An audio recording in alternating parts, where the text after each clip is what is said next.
রাম রাম বন্ধুরা, নমস্কার। আশা করছি তোমরা সবাই খুব ভালো আছো।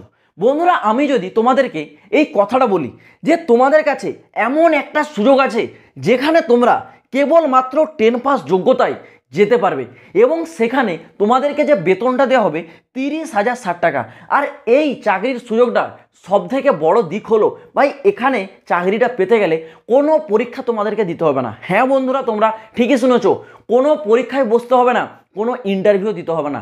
কেবলমাত্র তোমাদের কাছে এই কয়েকটা ডকুমেন্টস যদি A to Z সঠিক থাকে তাহলে চাকরিটা তোমাদের হাতের মুঠোয়। এবার এটা শুনে অনেকে বিশ্বাস করবে না যে দাদা এরকম কোনো চাকরি হয়। হ্যাঁ বন্ধুরা, হয়। যারা এই চ্যানেলের ভিডিও প্রথম দিকে দেখে আসছো তোমরা জানো, তোমাদেরকে আমি অনেক আগে আপডেটটা দিয়েছিলাম। এই ভ্যাকেন্সিটার নাম আর্মি পোর্টার ভ্যাকেন্সি। এবার আর্মির নামটা শুনে অনেকে তো ঘাবড়ে যাবে, হ্যাঁ আর্মির ভ্যাকেন্সি দাদা আমার ক্ষেত্রে হবে না। তো ভাই তোমাদেরকে বলে রাখছি, এটা আর্মি বলো বা যে কোনো ফোর্স বলো, সব থেকে সহজ ভ্যাকেন্সি। কোনো পরীক্ষা দিতে হচ্ছে না, কোনো তোমাদের ইন্টারভিউ দিতে হচ্ছে না, শুধুমাত্র ডকুমেন্টসগুলো তোমার চেক করাবে তাহলে তুমি চাকরি পাবে। বেতন 30,000 টাকা। তো এই সুযোগ তোমরা আর কিন্তু পাবে না 2024 সালে, আশা করছি। তো ভিডিওটা ভাই অবশ্যই তোমরা কমপ্লিট দেখার চেষ্টা করো। আর তার আগে একটা কথা বলে রাখি, এই চাকরিটা ভাই কেবলমাত্র মেল ক্যান্ডিডেটদের জন্য, ফিমেলদের জন্য এই ভ্যাকেন্সিটা কিন্তু নয়, ঠিক আছে? তো প্রথমে আমি তোমাদের আগে একটা জিনিস ক্লিয়ার করে দিই, এই আর্মি পোর্টারটা অ্যাকচুয়ালি কি। অনেকে এটার নাম শুনে জানেই না। তো দেখো, আর্মি পোর্টার কি হয়। আর্মি পোর্টার একটা জব। কিসের জব? আর্মির যেসব বড় বড় ক্যাম্প থাকে বা আর্মির যেসব মেস থাকে সেখানে যারা ট্রেডসম্যানের কাজ করে, তো এই আর্মি পোর্টার থেকে যাদেরকে নিয়োগ করা হয় তাদেরকে কিছু কিছু মানুষকে ট্রেডসম্যানের কাজে লাগিয়ে দেয়, সেখানে জায়গা পরিষ্কার করার জন্য, খাবার দাবার বানানোর জন্য। আবার কিছু মানুষকে পোর্টারের কাজে লাগায়। পোর্টারটা কী জিনিস যে অনেকে জানো তো, একটা নিচে যখন ক্যাম্প থাকে সেখান থেকে পাহাড়ির ওপরে কিন্তু অনেক আর্মি থাকে যারা হচ্ছে আমাদের দেশকে সুরক্ষা দেয়, প্রোটেক্ট করে। তো সেই নিচের ক্যাম্প থেকে ওপরের পাহাড় পর্যন্ত খাবার দাবার, জল, এছাড়াও আরও বিভিন্ন যন্ত্রপাতি সেখানে কিন্তু পৌঁছানো হয়। তো অনেক রাস্তা আছে যেখানে হচ্ছে গাড়ি যাতায়াত করতে পারে না, সেই ক্ষেত্রে সেখানে কিন্তু মানুষকে পিঠে করে এইসব জিনিস বয়ে নিয়ে যেতে হয়। তো সেটার কাজ হচ্ছে এই পোর্টারের ক্যান্ডিডেটরা করে থাকে। তো একদমই সহজ কাজ ভাই, ঠিক আছে? তোমাদের কোনো হার্ড কাজ এখানে নেই। তো তোমাদেরকে বলবো ভাই, যারা এই ভ্যাকেন্সিটার জন্য ইন্টারেস্টেড আছো, বিশেষ করে যারা চাইছো কম সময়ের মধ্যে একটু বেশি টাকা রোজগার করতে, তোমাদের জন্য একটা বেস্ট সুযোগ আছে। কারণ এখানে তোমরা দেখতে পাচ্ছ এই যে 30,000 টাকা স্যালারি, এটা তোমাদের ফিক্সড স্যালারি, না কমবে না বাড়বে, এটা তোমাদের হচ্ছে ফিক্সড স্যালারি। তো যাদের বয়স অলরেডি পেরিয়ে গেছে, আর্মির স্বপ্ন দেখছিলে, তোমাদের জন্য এটা একটা বেস্ট সুযোগ। ভিডিওটা একটু কমপ্লিট দেখো, পুরো বিষয়টা A to Z ক্লিয়ার করে দিচ্ছি। প্রথমে বলে রাখছি, এই ভ্যাকেন্সিটার নাম আর্মি পোর্টার ভ্যাকেন্সি 2024, যেখানে এইবার 2024 সালে টোটাল নাম্বার অফ ভ্যাকেন্সি আছে কত? 600 পদে নিয়োগ করানো হবে। এই 600 পদের মধ্যে ট্রেডসম্যান পোস্টে নেওয়া হবে 51 জন ক্যান্ডিডেটকে এবং সাফাইওয়ালা এবং পোর্টারের ক্যান্ডিডেটদের নেওয়া হবে কিন্তু 549। এই দুটো মিলে টোটাল কত হয়ে যাচ্ছে? 600 তোমাদের কিন্তু এইবার টোটাল শূন্যপদ রাখা রয়েছে। যোগ্যতা কি? শুধুমাত্র মাধ্যমিক পাস। 10 পাস যোগ্যতায় এখানে কিন্তু তোমরা যেতে পারবে। ওকে, বয়স সীমাটা কি আছে দেখো। বয়স সীমাটা যেমন বললাম, তোমাদের এখানে অনেকটা বয়স কিন্তু পেয়ে যাচ্ছ, 18 থেকে 40, মিনিমাম 18, ম্যাক্সিমাম 40। ডেটটা কোন ডেট অনুসারে কাউন্ট করা হবে? 1 মে 2024। এই ডেটটা কিন্তু মনে রাখবে। 1 মে 2024 অনুসারে তোমাদের কিন্তু এখানে ডেট কাউন্ট করা হবে। 18 বছরের কম হওয়া চলবে না, 40 বছরের বেশিও তোমাদের কিন্তু এখানে বয়সটা হওয়া চলবে না। নেক্সট দেখে নাও স্যালারি। স্যালারি থাকছে ভাই 30,060 টাকা। এটা কিন্তু তোমাদের ফিক্সড স্যালারি, না এটা তোমাদের বাড়বে না কমবে। তোমরা যতদিন সার্ভিস করছো স্যালারি কিন্তু তোমাদের এটা হচ্ছে ফিক্সড থাকছে। এইবার দেখে নাও সিলেকশনটা কিভাবে করানো হবে।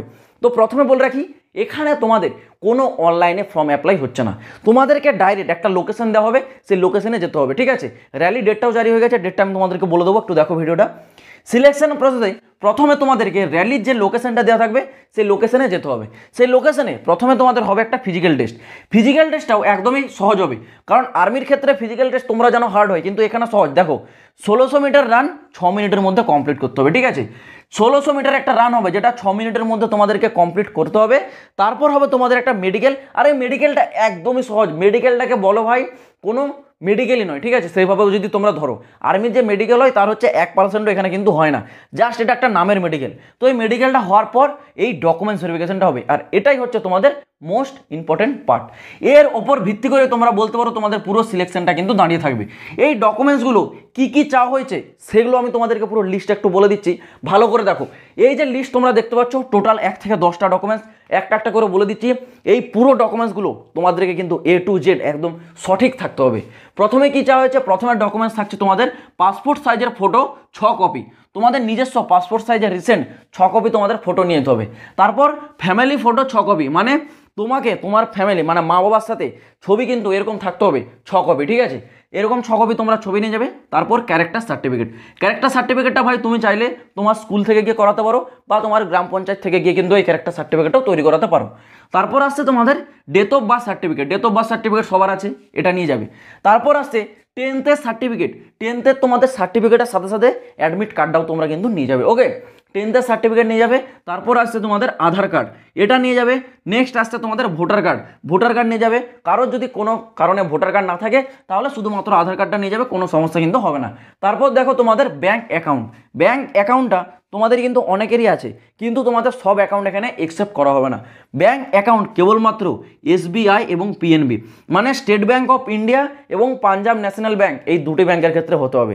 যদি অন্য কোনো অ্যাক্সিস ব্যাঙ্ক, HDFC ব্যাঙ্ক থাকে ভাই ইমিডিয়েট তোমরা SBI না হলে পাঞ্জাব, এই দুটি ব্যাংকের মধ্যে যে কোনো একটাতে কিন্তু তোমার অ্যাকাউন্টটা ক্রিয়েট করে নাও, ঠিক আছে? কারণ অন্য ব্যাংকের অ্যাকাউন্ট এখানে কিন্তু অ্যাকসেপ্ট হবে না। তো SBI এবং পাঞ্জাব দুটো ব্যাংকের মধ্যে যে কোনো একটা ব্যাংকের অ্যাকাউন্ট তোমাদেরকে নিয়ে যেতে হবে।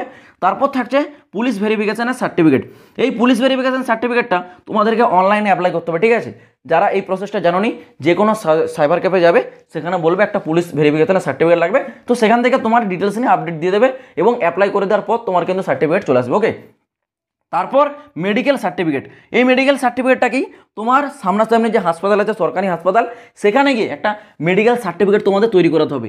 যেমনটা আমি তোমাদেরকে বললাম যে এখানে সিলেকশন প্রসেসে তোমাদের মেডিকেলটা একদমই কিন্তু দেখা হয় না, কারণ এখানে তোমাদের অলরেডি একটা মেডিকেলের সার্টিফিকেট চাওয়া হয়। তো এটা দেখেই তোমাদের ছেড়ে দেয়, ঠিক আছে?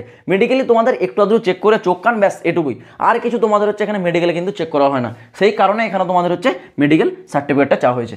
তো এই যে 10টা ডকুমেন্টস বললাম, এই 10টা ডকুমেন্টস ভাই তোমাদের কিন্তু A to Z থাকতে হবে, কারণ নোটিফিকেশনে স্পষ্ট বলে দেওয়া রয়েছে যদি এখান থেকে একটা ডকুমেন্টসে যদি একটু ইধার উধার হয়, মানে একটু যদি ভুল থাকে, তাহলে ভাই তোমাকে কিন্তু এই র্যালি থেকে বের করে দেবে, ঠিক আছে? তুমি এই র্যালির আর পার্ট থাকবে না। তো সেই ক্ষেত্রে ডকুমেন্টসটা তোমাদের কাছে মোস্ট ইম্পর্টেন্ট বিষয় সবার জন্য যারা এই র্যালিতে যাবে। এবার তোমাদের বলে রাখি র্যালিটা কবে থেকে শুরু হচ্ছে। র্যালি ডেট অলরেডি জারি করে দিয়েছে। র্যালির নোটিশটা আমি কিন্তু ডিফেন্স টিম রাজা টেলিগ্রাম চ্যানেল দিয়ে রাখছি, যারা টেলিগ্রাম চ্যানেলে জয়েন হওনি ডেসক্রিপশনে লিঙ্ক দেওয়া রয়েছে, টেলিগ্রাম চ্যানেলে যাবে, ওখানে তোমরা এই র্যালির নোটিফিকেশনটা পেয়ে যাবে। তো র্যালির ডেটটা তোমাদের অলরেডি জারি হয়েছে, আমি ডেটটা তোমাদের বলে দিচ্ছি, একটু দেখে নাও। ডেটটা হচ্ছে তোমাদের 27 মে টু 30 মে, 27 মে থেকে 30 মে পর্যন্ত তোমাদের কিন্তু র্যালিটা চলবে 2024 সালে। আর এই র্যালির লোকেশনটা থাকছে ভাই উত্তরাখণ্ডের পিথোরাগড়, এটা কিন্তু আমাদের পশ্চিমবঙ্গের র্যালিটা হচ্ছে না, ঠিক আছে? উত্তরাখণ্ডের পিথোরাগড়ে তোমাদের 27 মে টু 30 মে এই ডেটে কিন্তু তোমাদের র্যালিটা চলবে। তো তোমরা চেষ্টা করবে এই 27 মের মধ্যে গিয়ে র্যালিটা কিন্তু উপস্থিত হওয়ার, কারণ লাস্টের দিকে ভাই অনেক কিন্তু সমস্যা হতে পারে। তো সেই ক্ষেত্রে তোমরা ফার্স্টের দিকে যারা যাওয়ে, ফার্স্টের দিকে গিয়ে তোমরা কিন্তু র্যালিটা অ্যাটেন্ড করার একটু চেষ্টা করবে। আবারও বলছি, এই র্যালিটা আমাদের পশ্চিমবঙ্গে নয়, উত্তরাখণ্ডের পিথোরাগড়ে এই র্যালিটা কন্ডাক্ট করানো হচ্ছে।